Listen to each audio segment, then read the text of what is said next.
వరంగల్లో డాక్టర్ ప్రత్యూష కేసులో కీలక విషయాలు వెలుగులోకి వస్తున్నాయి. ఇప్పుడు భర్త వేధింపులు తట్టుకోలేక ఆత్మహత్య చేసుకున్నట్టుగా అనుమానాలు తెరపైకొచ్చాయి. ఓ ఇన్స్టా ఇన్ఫ్లుయెన్సర్ ప్రేమలో భర్త డాక్టర్ సృజన్ ఉన్నారని, విడాకులు ఇవ్వాలంటూ ప్రత్యూషను వేధించాడని మృతురాలి తల్లి ఆరోపిస్తున్నారు.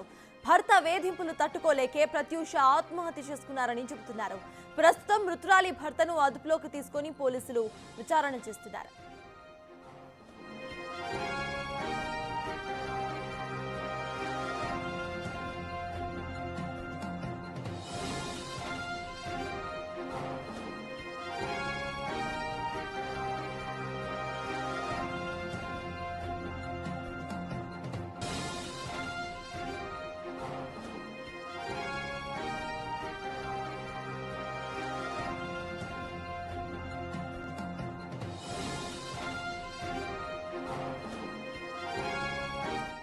వరంగల్లో డాక్టర్ ప్రత్యూష కేసులో కీలక విషయాలు వెలుగులోకి వస్తున్నాయి.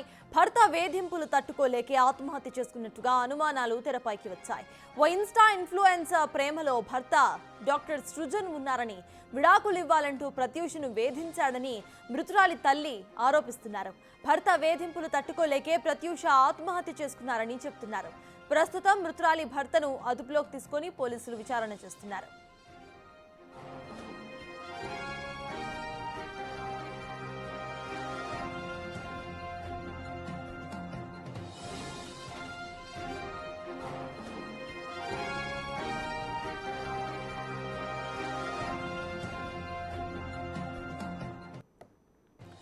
వరంగల్లో డాక్టర్ ప్రత్యూష కేసులో కీలక విషయాలు బయటపడుతున్నాయి. ఇప్పుడు భర్త వేధింపులు తట్టుకోలేకే ఆత్మహత్య చేసుకున్నట్టుగా అనుమానాలు తెరపైకొస్తున్నాయి.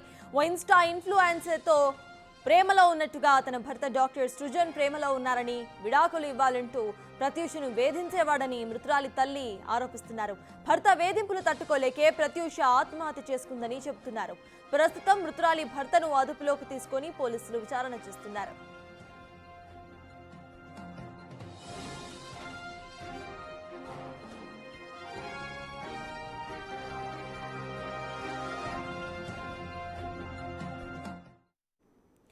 ఇదే అంశంపై పూర్తి డీటెయిల్స్ మా ప్రతినిధి వేణు అందిస్తారు. వేణు, చెప్పండి, ఇప్పటికే భర్తను అటు పోలీసులు అదుపులోకి తీసుకున్నట్టుగా తెలుస్తోంది. అసలు అప్డేట్స్ ఏంటి? అక్కడ ప్రత్యూష కుటుంబ సభ్యులు ఏమంటున్నారు?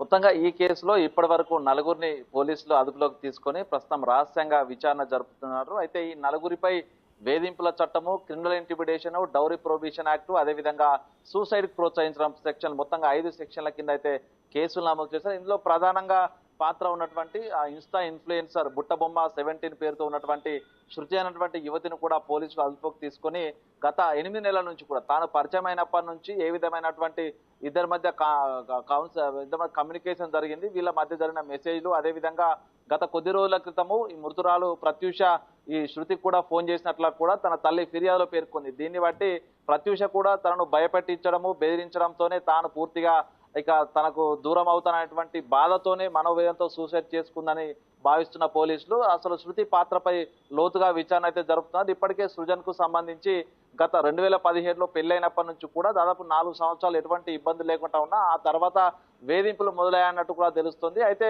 మధ్యలో వీళ్ళ మధ్య గొడవలు జరిగినప్పుడు పెద్ద మనుషుల సమక్షంలో మాట్లాడుకున్నారు, తర్వాత అంతా శబ్దమణిగిపోయింది అంటూ కూడా ఆ మృతురాలి తల్లి ఫిర్యాదు చేసింది. సో ఈ నేపథ్యంలో ఇతర ప్రమేయమైన ఉందా అనే కోణంలో విచారణ జరుపుతున్నారు. ఇక సృజన్ తల్లిదండ్రులు అటు పుణ్యవతి, మధుసూదన్ కూడా ఈ గొడవలు జరుగుతున్నా కొడుకునే సపోర్ట్ చేశారు, కోడల్ని వేధిస్తున్నా కూడా ఎప్పుడు పట్టించుకొని కొడుకు చెప్పలేదు కాబట్టి ఆ అత్తమామల వేధింపులు కూడా దీనిలో సూసైడ్ కారణం అనేటువంటి అంశం లోపల మొత్తంగా ముగ్గురిని అటు domestic violence, dowry prohibition act విధంగా ఆ ముగ్గురిపై పుణ్యవతి, మధుసూదన్ అత్తమామలు, భర్త సృజన్ పై ఆ సెక్షన్లు అప్లికేబుల్ కాగా, మరోవైపు వేధింపులకు గురి చేసేటువంటి సెక్షన్లకు అటు శృతిని బుట్టబొమ్మ 17 ఇన్స్టా ఐడి ఉన్నటువంటి శృతిని కూడా ఇన్వాల్వ్ చేస్తూ మొత్తంగా నలుగురిపై ఎఫ్ఐఆర్ నమోదు చేశారు. ఇక ఈ రోజు ఇంట్రాగేషన్ పూర్తి చేసిన తర్వాత సాయంత్రం లోపు వీళ్ళందరినీ కూడా రిమాండ్ తరలించే అవకాశం. అయితే ఇందులో ప్రధానంగా ఈ మృతురాలికి సంబంధించినటువంటి తల్లి, అదేవిధంగా బంధువులంతా కూడా ఒక వైద్య వృత్తిలో ఉండి తనను కావాలని చనిపో అంటూ కూడా తను దాడి చేశాడు, తనను కొట్టాడు తీవ్రంగా, అందుకే తన ఒంటిపై కూడా తీవ్ర గాయాలున్నాయి, తట్టుకోకని తాను సూసైడ్ చేసుకుంది, తన భర్తే తనను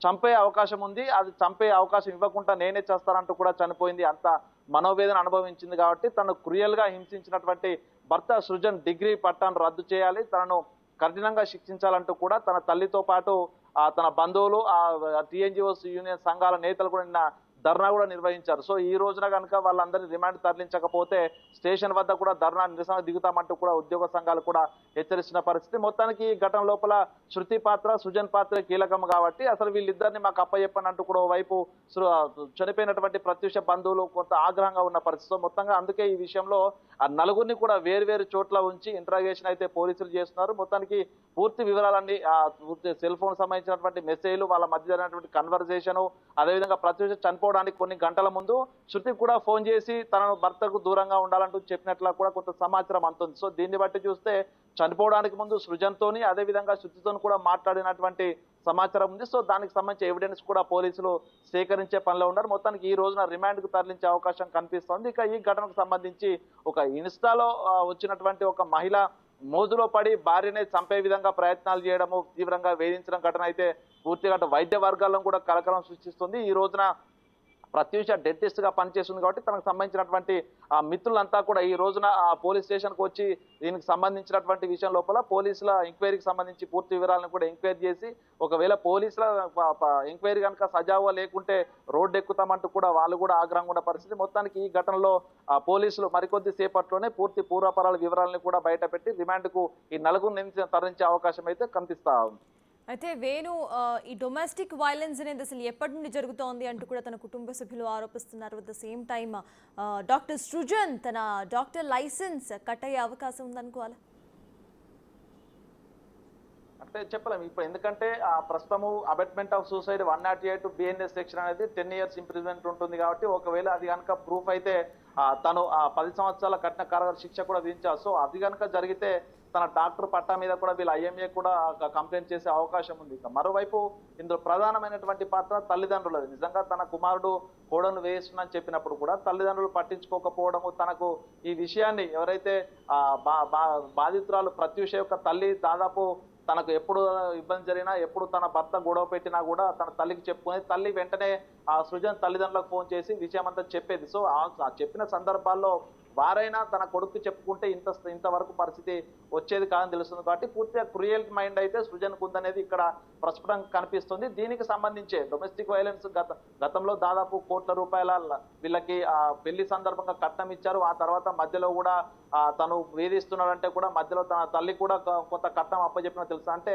ఈ డౌరీ ప్రొహిబిషన్ యాక్ట్ కింద కూడా ఇది ఇల్లీగల్. కట్నం తీసుకోవడము, మళ్ళీ వేధించి కట్నం మరలింత తీసుకోవడం అనేది కూడా ఇది cruel nature. Domestic prohibition of dowry act కింద కూడా అది సివియర్ పనిష్మెంట్ ఉండేటువంటి సెక్షన్. సో ఇది కూడా పోలీసులు నమోదు చేశారు కాబట్టి ఓ విధంగా అటు డౌరీ తీసుకున్న కేసులోను, అదేవిధంగా సూసైడ్ కి ప్రేరేపించడం, అదేవిధంగా తనను వేధింపులకు గురి చేస్తూ గృహహింస చట్టం కింద. సో అంటే మొత్తంగా తనపై నమోదైన పూర్తి క్రిమినల్ కేసులన్నీ కూడా 10 years అబోవ్ ఇంప్రిజన్మెంట్ ఉన్నటువంటి కేసులు కాబట్టి ఇదంతా కూడా తన డాక్టరేట్ పట్టం మీద కూడా ప్రభావం చూపే అవకాశం ఉంది. మరోవైపు వీళ్ళంతా కూడా ఎంప్లాయీస్ కావడంతో ఒక వైద్యుడై ఉండి తనను మంచిగా చూసుకుంటా అని చెప్పి తన బిడ్డనిచ్చి పెళ్లి చేస్తే ఈ విధంగా హింసించి చంపాడు కాబట్టి తన తల్లితో పాటుగా తల్లి కూడా తన గవర్నమెంట్ ఎంప్లాయీ. సో వీళ్ళంతా గవర్నమెంట్ ఎంప్లాయీ సంఘాల్లో కూడా బాధ్యతలు వహిస్తున్నారు కాబట్టి వీళ్ళంతా ఐఎంఏ కూడా నిర్ణయం ఫిర్యాదు చేయడానికి కూడా ప్రయత్నాలు చేశారు. ఇక పోలీసులు కనుక ఎటువంటి చర్యలు తీసుకోకపోతే తన డాక్టరేట్ పట్ట రద్దు కోసం కూడా హైదరాబాద్కి వెళ్లే అవకాశం కనిపిస్తుంది. సో మొత్తానికి ఈ క్రూయల్ మైండ్ నేచర్ ఉన్నటువంటి వ్యక్తి రేపు భవిష్యత్తులో కూడా ఏ విధంగా